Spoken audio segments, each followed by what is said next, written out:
আসসালামু আলাইকুম প্রিয় দর্শক, কাকতালীয়ভাবে এইবার সর্বপ্রথম লন্ডনে বাংলাদেশের অনেক আওয়ামী লীগের এমপি মন্ত্রী নেতাকর্মীদের দেখা গিয়েছে। কেন দেখা গিয়েছে আপনারা সকলে জানেন, যুক্তরাষ্ট্রে সফরে আছেন ডক্টর মোহাম্মদ ইউনূস। তো সেখানে যাওয়ার পর তার হোটেল রুমের সামনে আওয়ামী লীগের নেতাকর্মীরা অনেক ব্যানার নিয়ে তার বিরুদ্ধে স্লোগান দেওয়া শুরু করে দিয়েছেন, অনেক ধরনের নানান কথা বলতেছেন, অকথ্য ভাষায় কথা বলতেছেন।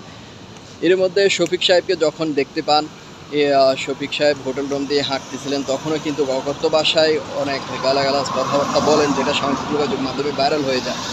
তো যে কথাই ছিলাম যে অনেক এমপি মন্ত্রী কিন্তু গা ঢাকা দিয়েছেন এই অন্তর্বর্তীকালীন সরকার যখন 5ই আগস্টে যখন শেখ হাসিনা ভারতে পালিয়ে যায়, তারপর থেকে কিন্তু অনেক এমপি মন্ত্রীকে দেখা মিলেনি বা নেতাকর্মীদের দেখা মিলেনি। এবার সর্বপ্রথম যখন লন্ডনে যান ডক্টর মোহাম্মদ ইউনূস সরকারি সফরে, তো সেইখানে যাওয়ার পর থেকে অনেক নেতাকর্মীকে দেখা গিয়েছে বা মিডিয়ার সামনে আসছেন তারা। এতদিন তো তারা গোপনীয়তাভাবে পালায় ছিলেন, মানে মিডিয়ার সামনে আসেনি, কোথায় আছে কীভাবে আছে তারা তো কেউ জানে না। তো এর মধ্যে দেখা গিয়েছে অনেক এমপি মন্ত্রীকে সেখানে সমাবেশ মিছিল মানববন্ধন করতে জনতার কাতার বা আওয়ামী লীগের নেতাকর্মীদের কাতারেও দেখা গিয়েছে। তো পাল্টাপাল্টি কিন্তু বিক্ষোভ কর্মসূচি দিয়েছেন আবার ডক্টর ইউনূসের সমর্থিত নেতাকর্মীরা যুক্তরাজ্যে লন্ডনে। সেখানে তার সঙ্গে ছিলেন জামাতে ইসলামের আরও ইসলামিক কয়েকটা দল নেতাকর্মীরা, যে ডক্টর ইউনূসকে স্বাগতম জানিয়েছেন। ডক্টর ইউনূসের পক্ষ হয়ে তারা স্লোগান দিয়েছেন, আওয়ামী লীগের বিরুদ্ধে তারা কথা বলেছেন। একদিকে দেখতে পেয়েছি আওয়ামী লীগের নেতাকর্মীরা মানববন্ধন স্লোগান দিচ্ছেন ডক্টর ইউনূসের বিরুদ্ধে, কেন আওয়ামী লীগকে নিষিদ্ধ করা হয়েছে, কেন দলকে নিষিদ্ধ করা হয়েছে এই বিষয় নিয়ে। আবার অপরদিকে দেখতে পেয়েছি ডক্টর ইউনূসের পক্ষ হয়ে ডক্টর ইউনূসের সমর্থিত নেতাকর্মীরা বিক্ষোভ করছে। পাল্টাপাল্টি বিক্ষোভ কর্মসূচি কিন্তু লন্ডনে। বাংলাদেশের রাজনীতি এখন চলতেছে লন্ডনের রাজনীতি, এখন আর বাংলাদেশের রাজনীতি নাই। বাংলাদেশের রাজনীতি কিছুটা এখন ঠান্ডা বিরাজমান অবস্থান করছে, কারণ ডক্টর ইউনূস এখন যুক্তরাজ্যে লন্ডনেই রাজনীতি সরগরম।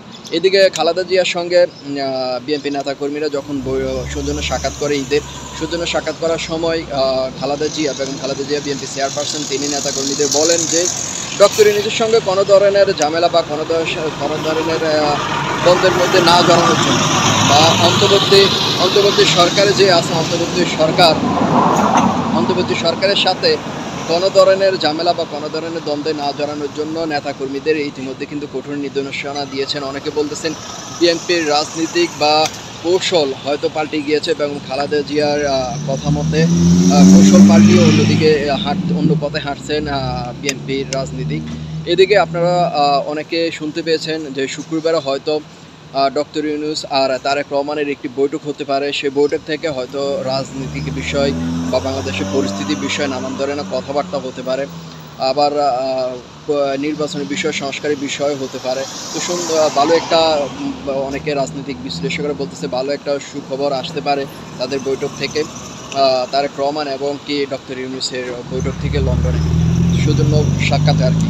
তো এদিকে আরও একটা খবর আছে যে টিউলিপ সিদ্দিকী, শেখ হাসিনার বাগিনী বা শেখ রায়নার মেয়ে, তিনিও কিন্তু চিঠি চেয়ে ডক্টর ইউনূসের সঙ্গে সাক্ষাৎ করতে চেয়েছেন, কিন্তু প্রেস সচিব শফিকুল সাহেব তিনি বাংলাদেশে থাকতে মিডিয়ার সামনে বলে দিয়েছেন যে টিউলিপ সিদ্দিকী কী চিঠি দিয়েছেন, কোথায় দিয়েছেন তা বিষয়ে আমরা কিছুই জানি না, আমরা এই যে বিষয়ে যা জানি না সেই বিষয়ে আমরা মন্তব্য কথা বলতে চাই না। তো সব মিলিয়ে কিন্তু এখন রাজনৈতিক বাংলাদেশের পরিস্থিতি, এখন লন্ডনের অবস্থা আর কি, লন্ডনে এখন বাংলাদেশের রাজনীতি চলতেছে। তো দেখা যাক কী হয়। ভালো থাকবেন, আপনাদের অবশ্যই আপডেট জানাবো। যারা আমার ইউটিউব চ্যানেলে একবারে নতুন, অবশ্যই ইউটিউব চ্যানেলটি সাবস্ক্রাইব করবেন। যারা ফেসবুক পেজে দেখতে থাকছেন অবশ্যই পেজটি ফলো দিয়ে লাইক কমেন্ট শেয়ার। ধন্যবাদ সকলকে।